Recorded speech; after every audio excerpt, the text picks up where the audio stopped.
pamusha makadii. Kunokuri right. Hanzi migodhi yese ngainyoreswe. Vakasiya kunovachira migodhi, munosvika migodhi yavanhu vasungwa. Hanzi kuchera migodhi pamba unotanga watora pemiti. Vanayo kare ngavanotora mapemiti yopota ichiteererwa pagore.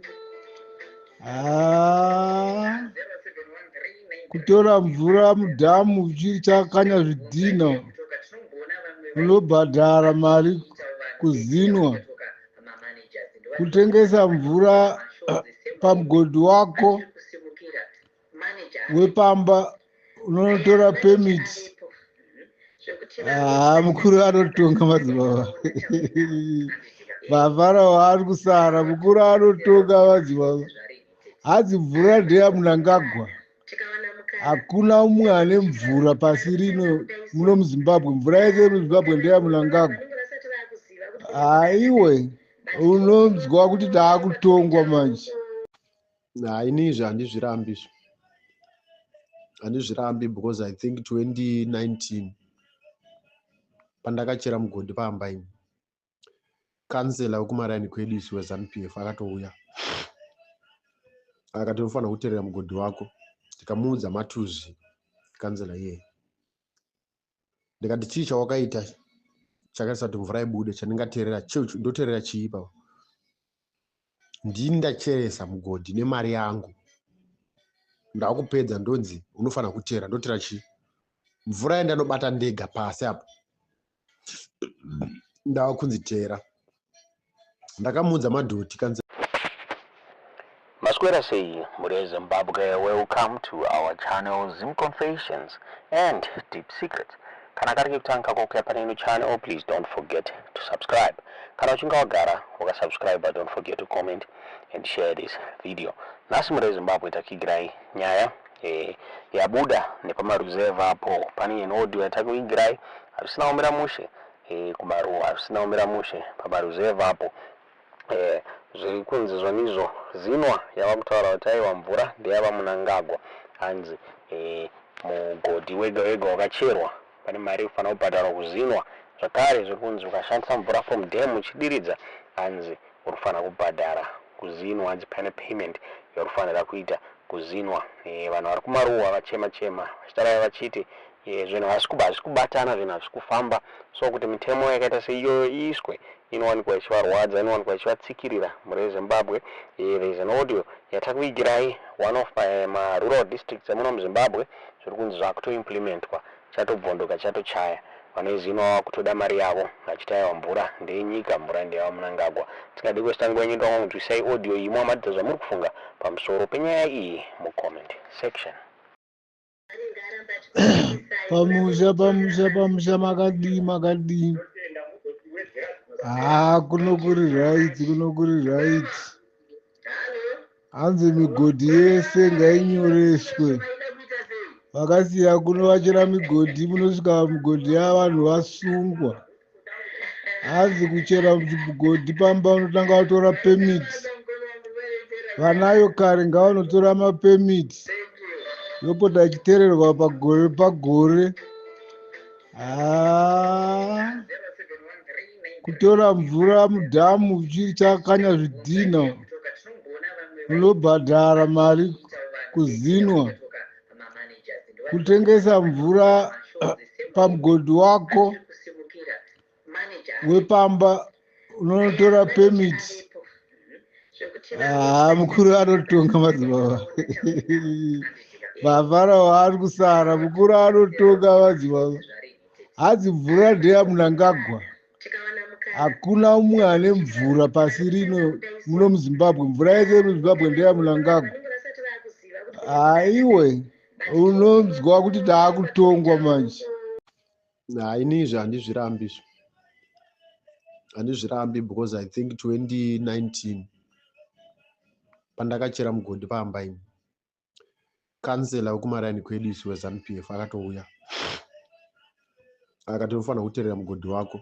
Ndikamuudza matuzvi kansela iyeye, ndikati chii chawakaita chakaisa kuti mvura ibude chandingateerera ndoteerera chii ipapo.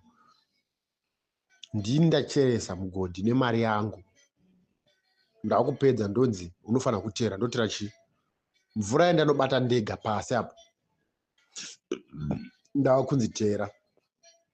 Ndakamuudza madhoti kansela iye hanazosvika padheni. It was 2019. Saka nyaya iyi ndoiziva zvangu bhozi vakatombosvika straight direct padheni kansela iye. Ende chinondirwadza ndechekuti ana kana mota unofamba nebhasikoro. Bhasikoro chari kansela iye. Asi akakwanisa kudhiraivha. It's about 15 to 16 k's kubva kwaanogara kusvika pamba padheni pedu. But aka driver bhasikoro rake kuuya pamba aitaura nezvemugodhi wandakachera wandakapedza. Vanhu vari kutomwa wakawanda ende ini hangu handitengesi mvura. Ndotobatsira vamwe vanotongotamburawo zvavo vasina mvura. Kana bhoho yafa muraini vanongoya vachichera mvura mahara. But still kansela akatosvika padheni achiti unofanira kuteerera mugodhi wako. Ndikamudza kuti mukosho wako. Wadi? But haundimise koramba uri pafoni. Sorry mdara. Mamisira mutero weredio. Waita sei? Haupo. Saka uda unzi uteerera. Iwe. Usati wakuteererwa. Usati wamutemo baba. Usati wamutemo. Hakuna mutemo. Hakuna mutemo unondimanikidza kuisa mutero weredio. Uriko. Kana uripo ndipei tiketi. Uripo mutemo. Ndipei tiketi. Ndipei tiketi. Usati wamutemo. Aipo. It's still being debated in parliament. No. Asati zvakusungisa. Iri kudebate parliament yekuti pamunonoteerera. Kana zvakusungisa ndipei tiketi. Ndandara. Enda musingagona kuzvininipi. Ndozvininisipira chi? Ndozvininisipira chi? Ndozvininisipira chi? When I know my rights. Right yenyewe kuita sei? Ndati hakuna mutemo baba unondi huko unondimanikidzwa nditenge radio license ezvinezvi. Kana wavako uripo handiti. Kana wavako alright. Kana wavako mutemo uri kuda kungopaswa chete. Hausati wapasiswa. Mira ndikudzei kana enda muchimhanya kana chiko chaunondiudza.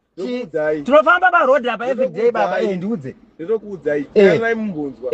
Mutemo chete usati wapasiswa izvi ndowekuti pamunonoteerera radio vehicle license insurance paper. Handiti hamusi kuzopiwa vehicle license kana musina kuteerera radio license. Ndomutemo radio license. Ndomutemo usati wapasiswa. But mutemo wekuti radio license inofana kuteererwa uripo ende wagara uripo. Ko kana munhu asina radio license anoitwa sei? Anotenderwa kwanzi ateerere. Kana asina like zvandina mari yacho handina unondiita sei? Mutsvaga kamari mutenga. Kana ndisina. Mutsvaga mari. Handina. Ore chimbopaka ipapo mutsvage mari. Ndichipakirei? Mutsvage mari license. Kupi? Handisiye kuti mune wana. Hazviko izvo baba. Hazvinzwa. And the whole thing in Zimbabwe belong to the state. Everything is belong to the state. Vanofana kuti uteere.